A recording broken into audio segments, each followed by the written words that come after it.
Is your debt causing you sleepless nights? Knock your debt out with Debt KO. And your debt won't be the only thing keeping you up at night.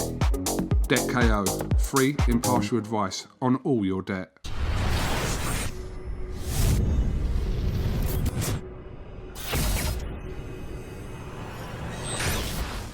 Razavan IFL TV in association with MTK Global. With me, I've got my man Gareth A. Davies. Gareth, firstly, thank you for jumping on Zoom this evening. How are we? Very well, we are. Thank you very much. Good to hear. Good to hear. How's life? How's the family through this pandemic at the moment? I know we're in different tiers across the country, but are you safe? The family all well? Yeah, well, I'm in tier 2, just outside London. All is well. Family is all well. Thank you very much for asking. In these strange times, but you know, I mean, you and I haven't spoken really since we saw each other in the middle of the summer at a press conference where we all wore masks at Eddie Hearn's garden.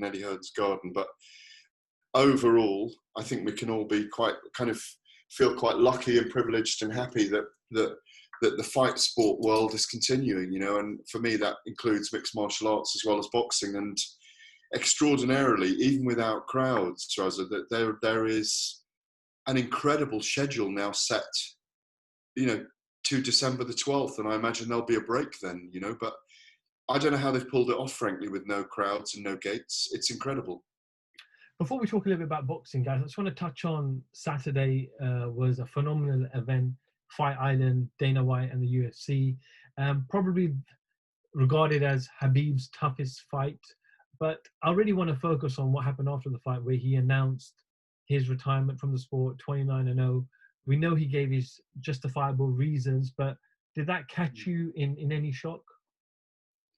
Well, I was doing a live broadcast for Talk Sport at the time, actually, and it was really incredible. I was hosting the broadcast from Talk Sport Towers, from the news building in London Bridge, with the commentary team over in Yas Island, Abu Dhabi, and yeah, it did take everyone by surprise. Even Javier Mendez, who kind of trained Khabib for the last 7, 8, 9 years, alongside Khabib's father, was his late father that passed away due to complications from COVID. Even he didn't know. So Khabib was keeping this very close to his chest. I mean, 3 things really stand out for me. A, he set about Gaethje, as you say, probably his most difficult stand-up opponent, a brawler who's really cleaned his game up and is a counter-punching, stand-in-the-pocket, phone box fighter. And Khabib kind of owned him in that way, in his own backyard in the stand-up, and really took it to him. In fact, so much so that Gaethje was never in the fight. I mean, you're always in the fight with 4-ounce gloves, but he was dominated, and it was an incredible performance. Then there was the fall to his knees and the sobbing and the emotion of his father passing. That's what it was. It was all about his father's death. And his father also obviously has been very influential in his whole life, from learning Sambo in the start to wrestling to that legendary stuff about him wrestling a small bear when he was a kid, to his rise and 29-0 in his career, 13-0 in the UFC, the big nights against the likes of Conor McGregor 2 years ago, the scandals, the dolly through the window in New York, all that drama, the retirement and that emotional speech. And then thirdly, the end of the speech was his kind of almost a call to the UFC, please make me the number 1 pound for pound so I can go out on the top of the sport as the number 1 pound for pound. It was extraordinary for all 3 of those reasons. And there's no way we were expecting the retirement. And I'm sure you'll ask me, but I think it's really, really premature. But he obviously has these feelings of not wanting to carry on fighting without his father around. Is it quite unique, just generally speaking, in sport, when you're at the highest potential level? You've got your peak years yet to come even further.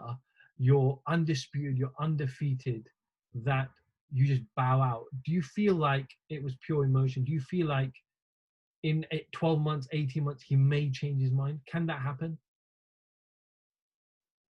Well, he'd had this conversation with his mother, hadn't he? That she didn't really want him to carry on fighting, and his father's gone. And I think it was just a decision he made in his own mind based on his love for his father. And you know, it's mystical for him. It's emotional. It's also religious.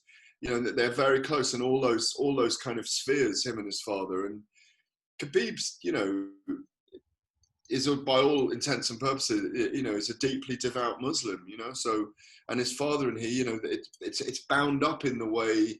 Everyone around Khabib who works with him, and I know Javier Mendez, who runs AKA in San Jose, pretty well. We've been good friends for a long time.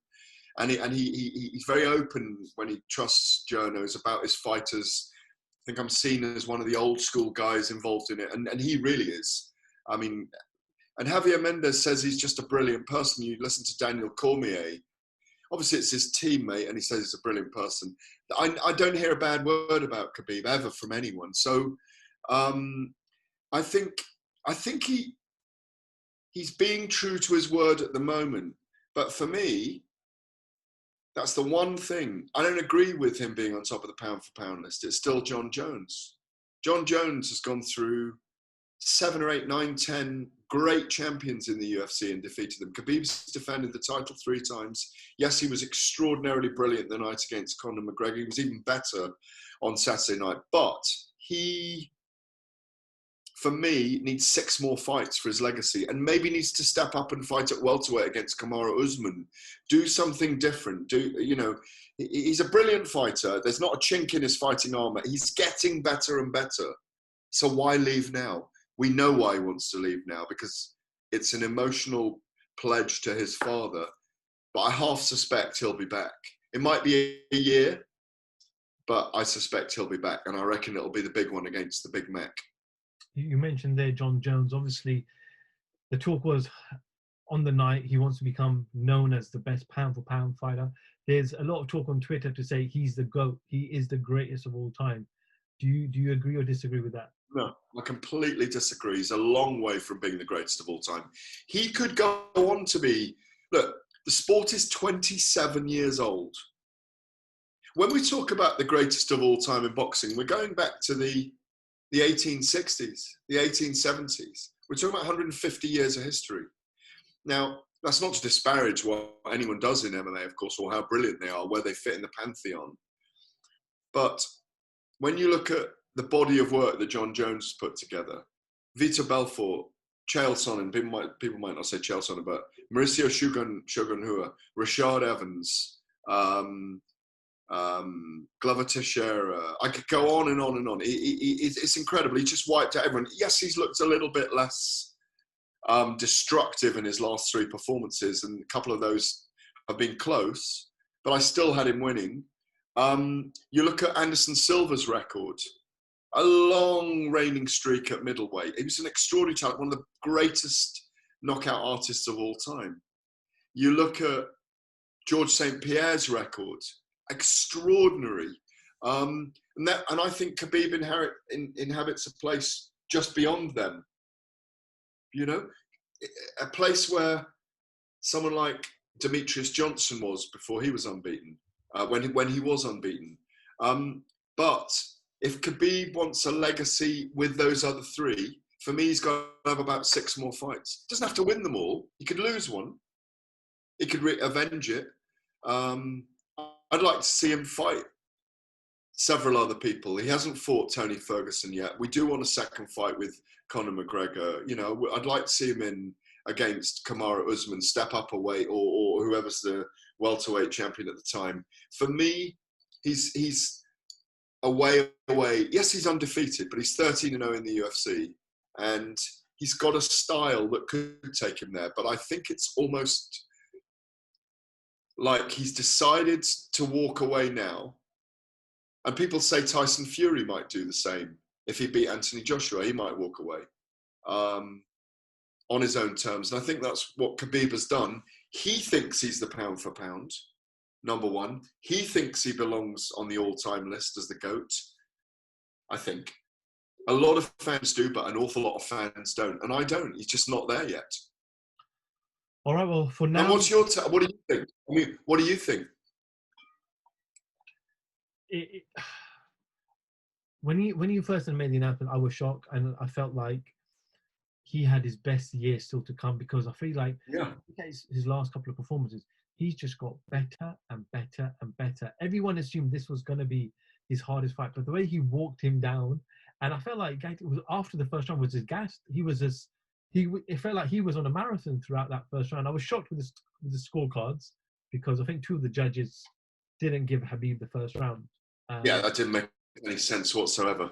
That didn't make any sense. Yeah, but I agree with you. From what I've read, from what I know of Khabib, I think he's a man of moral and principles, and I don't think he'll return personally. I think well, I know you think that, but I think there'll be little whispers in his ear from, the movers and shakers at the UFC, and they'll say to him, look, you want to leave a legacy for your father, you could open 200 or 2,000 Sambo schools, wrestling schools all across Dagestan and all over Russia and all over the world in your father's name by just one more fight. Just have one more fight. Go 30-0, fight Conor McGregor again. Because they know that fight's worth $150 million US dollars. Huge. It's huge if they built that up. McGregor fights Poirier in January. They give Khabib, that's January. He's not going to fight till the summer, so he virtually had a year off. And it will be a time to reflect on, the fact that he's gone. Like you say, he does purport, and everything I've ever heard, he's a man of great moral standing, but what's wrong with going back to work for one last assignment?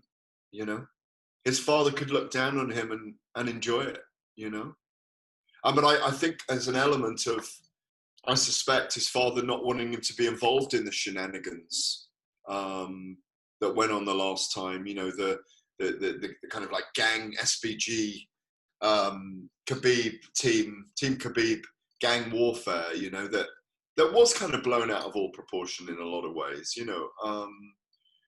but it was just interesting afterwards to see, John Jones say, Khabib, you've done brilliantly, and then kind of go on a rant saying, what you're on about, look what I've done, and Conor McGregor, giving his respects, but also saying, I'm carrying on, I will continue.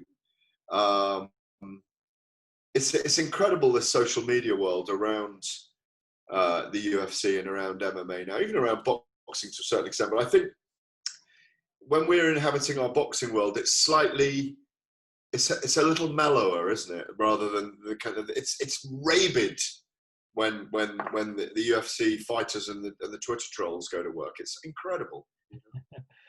Let's talk a little bit about boxing. We're into fight week.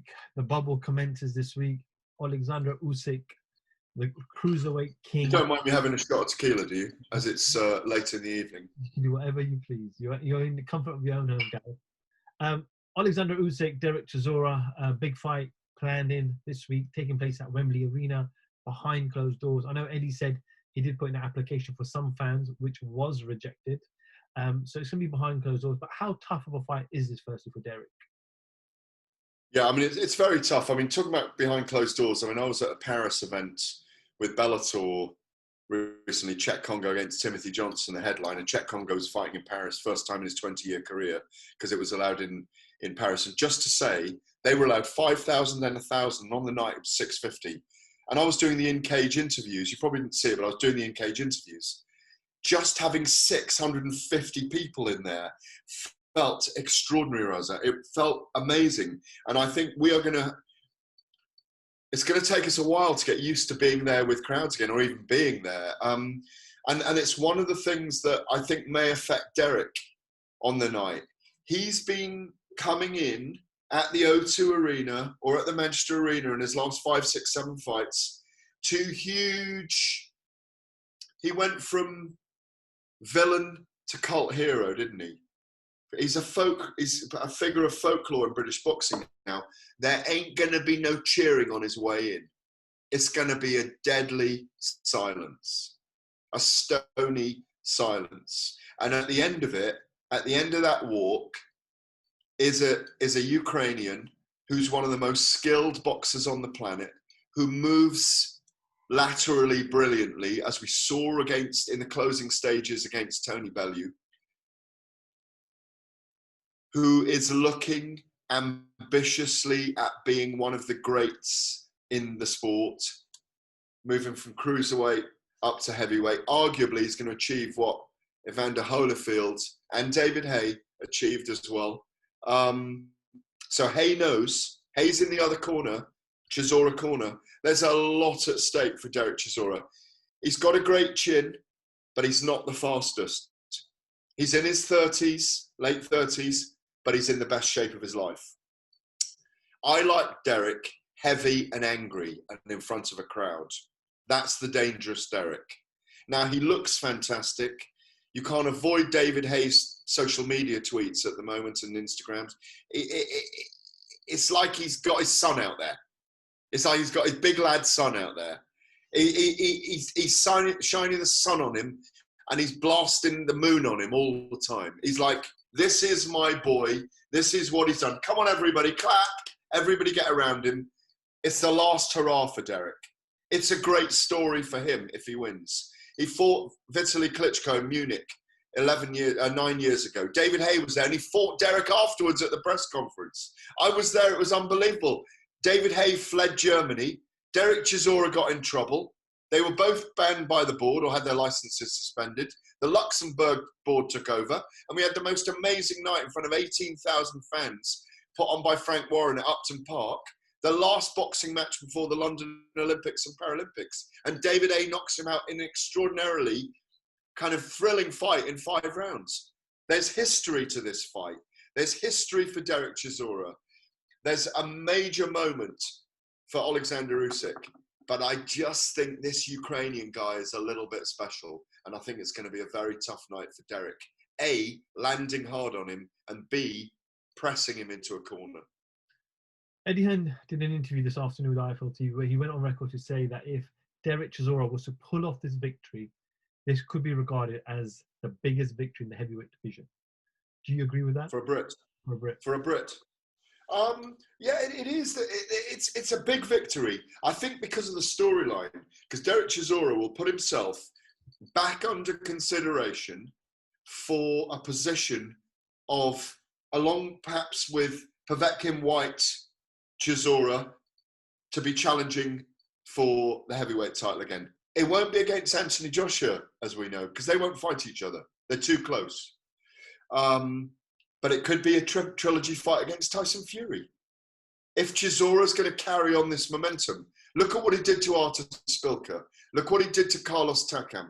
But they're not Alexander Usyk. Having said that, this is the right name at the right time for Alexander Usyk. So it's about the storylines, I think, rather than the actual feat itself. Usyk has not proved himself yet at heavyweight.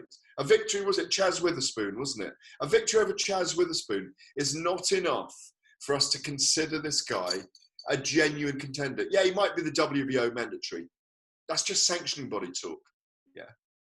We want to see what he can do. And I do think Usyk is very handy. Now, if Usyk knocks out Chisora, that's a big story as well, with that big booming left hand. You know, then we're talking. And if he does it, it'll be incredible. Evander Holyfield, when he took that step up to heavyweight, but Evander was quite a big guy. He was quite muscular, quite broad, very heavy-handed. Alexander Usyk's slightly different.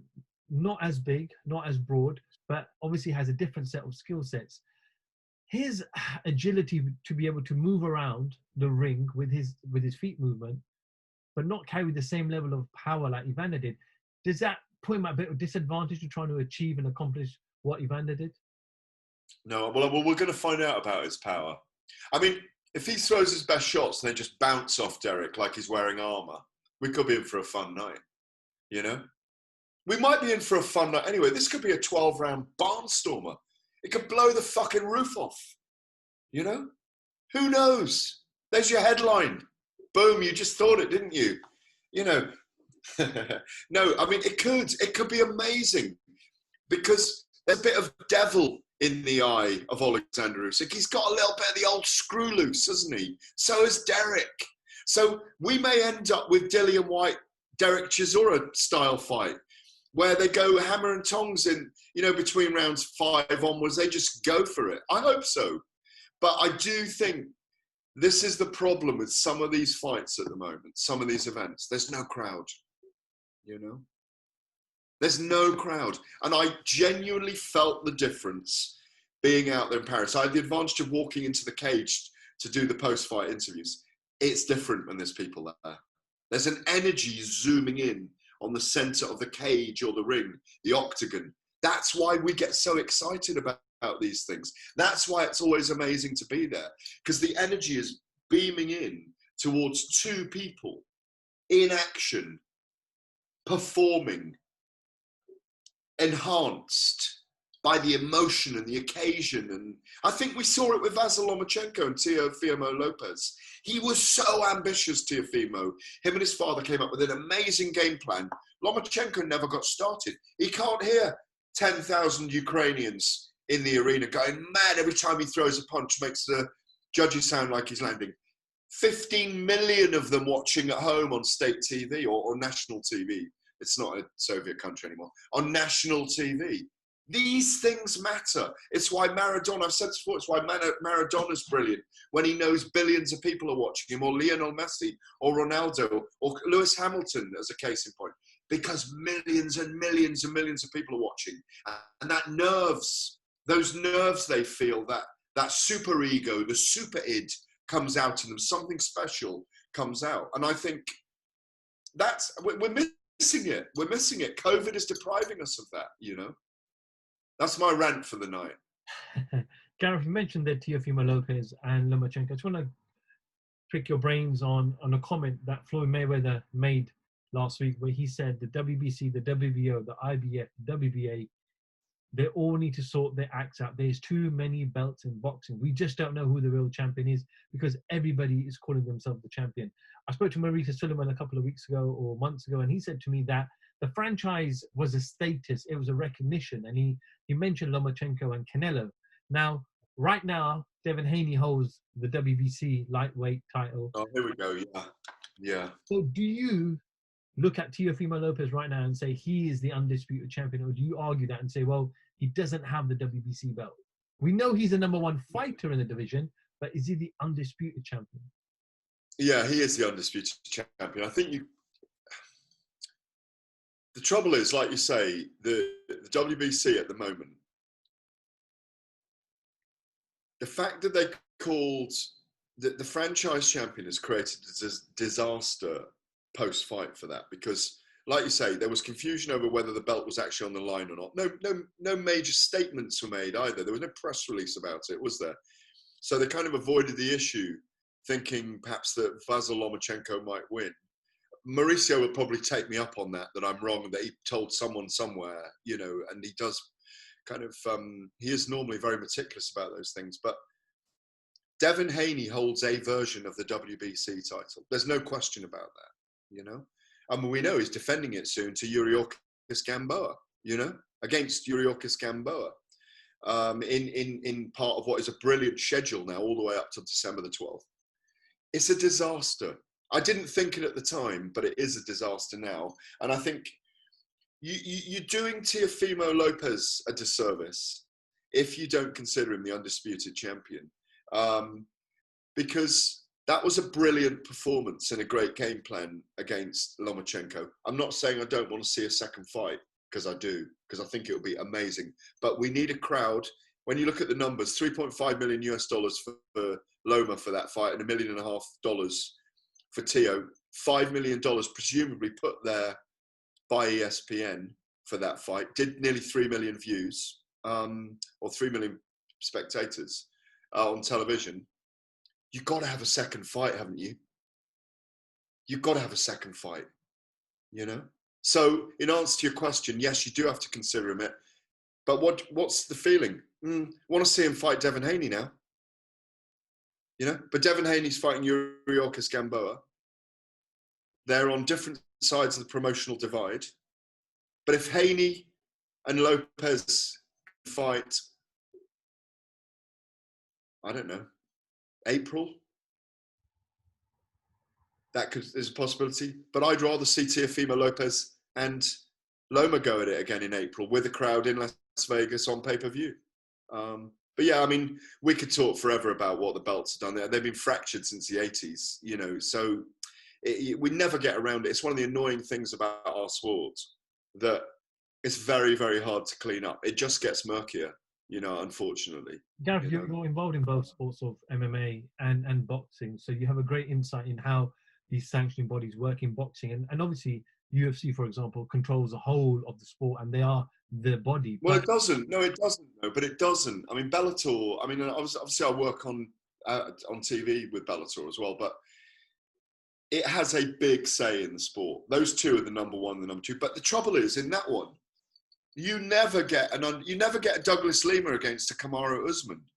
You'll never get it because they're different fight leagues. So you can't even get them to agree with each other. Maybe one day they will. Chris Cyborg's now in Bellator. Amanda Nunes beat her in that tear-up. I'd love to see a second fight. But you're never going to get Bellator and the UFC coming together. You know?